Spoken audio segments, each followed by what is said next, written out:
আসসালামু আলাইকুম রহমতুল্লাহি ওবরকাতুহু। সম্মানিত দর্শক, উসমান হাদি আহত হওয়ার পর পুরো বাংলাদেশের রাজনীতিতে টানটান উত্তেজনা। দেশের অভ্যন্তরে রাজনীতির যে একটা স্বাভাবিক গতিপথ ছিল সেটি থমকে দাঁড়িয়ে গেছে। নির্বাচনের যে ট্রেনটি চলছিল সেই ট্রেনটিও থেমে গেছে। যদিও প্রধান নির্বাচন কমিশনার বলার চেষ্টা করেছেন যে নির্বাচনের আগে এরকম বহু হত্যাকাণ্ড ঘটে এবং সেগুলো বিচ্ছিন্ন ঘটনা এবং সেই ঘটনার কারণে কখনো নির্বাচন থেমে থাকেনি। সেই উদাহরণ হিসেবে অতীতে উসমান হাদির চাইতেও বড় বড় মানুষ যারা হত্যাকাণ্ডের শিকার হয়েছেন তার মধ্যে সাবেক অর্থমন্ত্রী কিবরিয়া সাহেব সে কথা উল্লেখ করেছেন। একটা সময় রাশেদ খান মেননের উপরও মারাত্মক আক্রমণ করা হয়েছিল এবং তিনি বাঁচবেন কিনা সেটি নিয়ে যথেষ্ট সন্দেহ ছিল। তো এই সকল ঘটনাও কিন্তু নির্বাচনকে প্রলম্বিত করতে পারেনি। তো তিনি এই যে হাদির উপর যে হত্যাকাণ্ডের চেষ্টা বা গুলি করার যে চেষ্টা এবং হাদি এখন যেভাবে জীবন মরণ সমস্যায় আছেন এটাকে একটি বিচ্ছিন্ন ঘটনা উল্লেখ করে নির্বাচনটি সঠিক সময় হওয়ার ব্যাপারে প্রত্যয় ব্যক্ত করেছেন। যদিও তার এই বক্তব্য নিয়ে নিদারুণ সমালোচনা হয়েছে, কিন্তু সমালোচনার মধ্যে কিন্তু পরিস্থিতি থেমে থাকেনি। অন্যদিকে বাংলাদেশের দুটো ঘটনা মারাত্মকভাবে যাকে বলা হয় যুগান্তকারী একটা পরিণতির দিকে যাচ্ছে। একটি ঘটনা হলো সিঙ্গাপুরের হাসপাতালে হাদির জীবন মরণ সমস্যা। আমি যে ভিডিওটি করছি, যেদিন এই ভিডিওটি করছি সেই দিনের সকালের খবর হলো হাদির শারীরিক অবস্থা ভালো নয়। অন্যদিকে এভারকের হাসপাতালে বেগম জিয়া তিনিও জীবন মৃত্যুর সন্ধিক্ষণে আছেন। তিনি তার যে ডাক্তার জাহিদ তার বক্তব্য অনুযায়ী একটা স্ট্যাবল স্থিতিশীল অবস্থায় আছেন। তো যে বয়স ৮০ বছর বয়স, সেই বয়সে বলার চেষ্টা করা হচ্ছে যে তার শরীর ঠিক ওইভাবে রেসপন্ড না করলেও তার মস্তিষ্ক বেগম জিয়ার মস্তিষ্ক রেসপন্ড করছে। আবার অন্যদিকে হাদির মস্তিষ্ক রেসপন্ড করছে না, কিন্তু তার বডি রেসপন্ড করছে। এই দুটো ঘটনার চূড়ান্ত পরিণতির উপর তাদের সুস্থ হওয়ার উপরে অথবা দুনিয়া থেকে তাদের বিদায় নেওয়ার উপর আমাদের রাজনীতির যেটিকে বলা হয় কোর্স অফ অ্যাকশন সেটি নির্ভর করবে। দ্বিতীয় আরেকটি বিষয় সেটি হলো বেগম জিয়ার যে অসুস্থ হওয়া নিয়ে সারা বাংলাদেশ তোলপাড় চলছিল।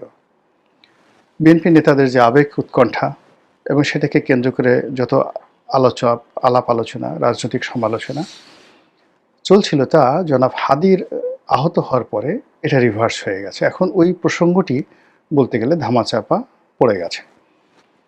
বেগম জিয়া কোথায় আছেন, কোন অবস্থায় আছেন, এই বিষয় নিয়ে মানুষ এই মুহূর্তে রেসপন্ড করছে না হাদির আহত হওয়ার আগে যেভাবে মানুষ রেসপন্ড করত।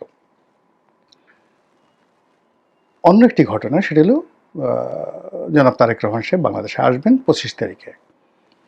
তো ২৫ তারিখে বাংলাদেশে আসবেন এটা নিয়েও ঠিক বিএনপির লোকজনের যে আবেগ, উচ্ছ্বাস, উদ্দীপনা, যেভাবে তারা জনাব তারেক রহমান সাহেবকে বরণ করে নেওয়ার একটা প্রস্তুতি তারা নিচ্ছে বা যেরকম একটা লোক সমাবেশের চেষ্টা তারা করছে, কিন্তু এটা অনেকটা সেই নির্বাচনের তফসিল ঘোষণার মতো ঘটনা ঘটে গেছে।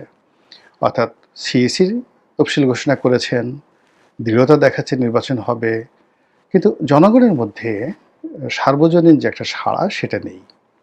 তদ্রূপ তারেক রহমান সাহেব যদি আজ থেকে ২ মাস আগে আসতেন, ১ মাস আগে আসতেন, এমনকি তার মা যেদিন হাসপাতালে গুরুতর অসুস্থ সেই দিনে যদি আসতেন, তাহলে ঢাকা শহরে রীতিমতো কি যে হতো বলা যায় না। কিন্তু এখন ঠিক ওই জিনিসটা নেই। তো বোঝার চেষ্টা করুন যে যখন ভূমিকম্প হচ্ছে, তারপরে ঘূর্ণিঝড় হচ্ছে, প্রবল বর্ষণ হচ্ছে, কিন্তু মানুষের মধ্যে কোনো অনুভূতি নেই। ইট মিনস মানুষ অনেকটা রোজ হাসরের ময়দানে যেভাবে মাতাল অবস্থায় ভীত সন্ত্রস্ত অবস্থায় ঘুরতে থাকবে এবং ইয়ানফসি করতে থাকবে, ঠিক তদ্রূপ এখন বাংলাদেশের অবস্থা হয়ে গেছে। প্রতিটি বাঙালির জীবনে এই মুহূর্তে অর্থনৈতিক সমস্যা, ব্যক্তিগত নিরাপত্তাহীনতা এবং বেঁচে থাকার সংগ্রাম। প্রতিদিন এত প্রবলভাবে আসছে, এর ফলে আমাদের জাতীয় রাজনৈতিক জীবনে যে যুগান্তকারী ঘটনাগুলো ঘটে যাচ্ছে, যেটি নিয়ে রাজনৈতিক দলগুলোর অস্তিত্ব, তাদের সফলতা, তাদের ব্যর্থতা সবকিছু নির্ভর করছে, সেটি নিয়ে সাধারণ জনগণের কোনো আবেগ বা উৎকণ্ঠা কাজ করছে না। তো এই যে প্রেক্ষাপট, এরই প্রেক্ষাপটে যেটি হচ্ছে, হাদির এই ঘটনা নিয়ে রাজনৈতিক যারা নেতৃবৃন্দের একটা অংশ, যাদেরকে বলে দক্ষিণ পন্থা, ধর্মভিত্তিক রাজনীতি যারা করেন, যারা বাংলাদেশে খেলাফত কায়েম করতে চান, যারা বাংলাদেশে ইসলামী হুকুমত কায়েম করতে চান, যারা মনে করেন যে ভারত আমাদের শ্রেণীর শত্রু এবং আমাদের যদি বাঁচতে হয় ভারতের বিরুদ্ধে লড়াই সংগ্রাম করে মাথা উঁচু করে আমাদেরকে বাঁচতে হবে। তো এই গ্রুপটি, এখানে অনেকগুলো 10 থেকে 12টি গ্রুপ রয়েছে প্রকাশ্যে, আর আরও 10 থেকে 12টি গ্রুপ রয়েছে যারা পিছন দিক থেকে বৃহৎ শক্তি কিন্তু রসদ দিচ্ছে। সংগঠন অনেক বড় বড় সংগঠন, কিন্তু সরাসরি সামনে যাচ্ছে না। তো সামনে যারা যাচ্ছে তারা প্রক্সি, 10 থেকে 12টি সংগঠন। ধরুন তাদের যদি লোক সংখ্যা হয় 100 জন, কিন্তু তাদের পেছনে যে সকল মূল সংগঠন রয়েছে তাদের জনসংখ্যা আছে 1000। তো 100 জনকে সামনে দিয়ে 1000 জন পিছনে দিয়ে যে কাজটি এই মুহূর্তে করা হচ্ছে সেটি হলো নরেন্দ্র মোদীর 14 গোষ্ঠী উদ্ধার করা হচ্ছে, ভারতের উপর চাপ প্রয়োগ করা হচ্ছে, শেখ হাসিনাকে ফেরত দিতে বলা হচ্ছে, তারপর যে উসমান হাদির হত্যাকারী ভারতে পালিয়ে গেছে তাদেরকে ফেরত দেওয়ার কথা বলা হচ্ছে। আরও বলা হচ্ছে যে এই ধরনের ঘটনা ভারত ঘটিয়েছে, ভারতের ঘটিয়েছে অথবা আওয়ামী লীগ ঘটিয়েছে। এই জিনিসগুলো নিয়ে রাজপথ উত্তপ্ত করার চেষ্টা করা হচ্ছে, কিন্তু রাজপথ কিন্তু উত্তপ্ত হচ্ছে না। ওই যে বললাম যে মানুষের বহুবিধ সমস্যা, সেই সমস্যার কারণে তারা যেভাবে ঠিক বেগম জিয়ার স্বাস্থ্য নিয়ে, উসমান হাদির আহত হওয়া নিয়ে, তারেক রহমানের দেশে ফিরে আসা নিয়ে বা নির্বাচন নিয়ে, এই 4টি ঘটনা নিয়ে তাদের যে আবেগ এবং উচ্ছ্বাস থাকা দরকার তার 1%ও তারা প্রদর্শন করছে না।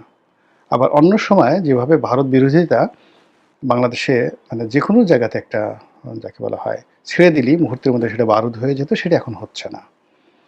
তো ফলে এই যে যারা নেতৃবৃন্দ এই মুহূর্তে ইন্ডিয়ার বিরুদ্ধে বা ভারতের বিরুদ্ধে রিয়াকশন দেখাচ্ছেন, তারা অনেকেই হালে পানি পাচ্ছেন না, কিন্তু ভারত কিন্তু এটাকে খুব সিরিয়াসলি নিয়েছে। যেমন দুটো ঘটনা, ভারতের যে রাষ্ট্রদূতকে ডেকে পাঠানো হলো পররাষ্ট্র মন্ত্রণালয়ে, এটা এই সময়টিতে খুব যাকে বলা হয় একটা ব্যতিক্রমধর্মী ঘটনা। আবার অন্যদিকে একেবারেই ব্যতিক্রমধর্মী ঘটনা, সেটা হলো দিল্লিতে ভারতের যে নিযুক্ত বাংলাদেশের রাষ্ট্রদূত রয়েছেন তাকেও ডেকে পাঠানো হয়েছে। তো বোঝার চেষ্টা করি যে দুটো বিষয় একই সঙ্গে ঘটেছে, যেটা অতীতে এইভাবে কোনো সীমান্তের বিষয় নিয়ে বা অন্য কোনো দ্বিপাক্ষিক বিষয় নিয়ে, এমনকি 1971 সনে এরকম ঘটনা পাকিস্তানের জমানাতে ঘটেছিল কি না আমি বলতে পারবো না, যে বাংলাদেশে ভারতের রাষ্ট্রদূতকে ডেকে পাঠানো হয়েছে এবং ইমিডিয়েটলি উইদিন 24 ঘন্টার মধ্যে আবার দিল্লিতে পাকিস্তানের রাষ্ট্রদূত ডেকে নেওয়া হয়েছে। এই ঘটনা ঘটেছে কিনা আমি বলতে পারবো না, বাট এটা এই সময়টাতে ঘটেছে। তো ভারত রিয়াকশন দেখানো শুরু করেছে। সেই রিয়াকশনের প্রেক্ষিতে যেটা হলো, ভারত তাদের দূতাবাস বন্ধ করে দিয়েছে, ভিসা সেকশন, এবং কোনো ভিসা ইস্যু করছে না ঘোষণা দিয়ে। অন্যদিকে রাজনৈতিক সংগঠনগুলো ভারতীয় দূতাবাস সেটা ঘেরাও করার কর্মসূচি দিয়েছে পরপর 2 দিন। তারপর তারা বলছে যে যদি ভারত তাদের দাবি না মানে তাহলে দূতাবাসের মধ্যে ঢুকে যাওয়া হবে। এবং এটা এক্ষেত্রে তারা ইরানের যে সফলতা অতীতে আয়াতুল্লাহ খামেনির জমানাতে সফলতা, সেই সফলতাকে তারা কাজে লাগাতে চাচ্ছে বা উদাহরণ হিসেবে ব্যবহার করতে চাচ্ছে। আপনাদের মনে আছে যে ইরানের বিপ্লবের পর তেহরান বিশ্ববিদ্যালয়ের ছাত্ররা তারা মার্কিন দূতাবাস দখল করেছিল এবং প্রায় 100 জনের মতো মার্কিন কর্মকর্তা কর্মচারী মানে ডিপ্লোম্যাট যারা ছিলেন তাদেরকে জিম্মি করেছিল, এবং এটা সারা পৃথিবীতে তোলপাড় শুরু করেছিল। কিন্তু ইরান একটু মাথা নোয়ায়নি, বরং সেই তেহরান বিশ্ববিদ্যালয়ের ছাত্রদের দাবি মেনে নিয়ে সেই জিম্মিদেরকে তারা উদ্ধার করেছিল।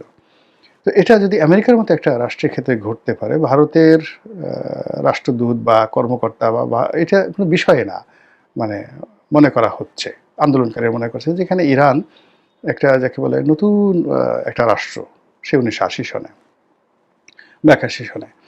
তারপরে আবার আমেরিকা পৃথিবীর তখন পরাশক্তি। তো সেই তুলনায় ভারত আর বাংলাদেশের মধ্যে কী এমন অবস্থা? এই জন্য তারা এই মুহূর্তে ভারত দূতাবাসকে জিম্মি করে হুমকি দিয়ে ভারতকে ভয় দেখিয়ে তারা তাদের স্বার্থ বা দাবি আদায় করতে চাচ্ছে। এবং এটা আপনি যাকে বলা হয় অতীতের কর্মকাণ্ড যদি দেখেন ভারতের, তারপরে শেষে গ্লোবালি এই ধরনের ঘটনা যেখানে যেখানে ঘটেছে সেখানে তাদের সফলতার হার যদি দেখেন, সেক্ষেত্রে যারা এই আন্দোলন করছে তারা সঙ্গত করে ভালো কিছু আশা করতে পারেন।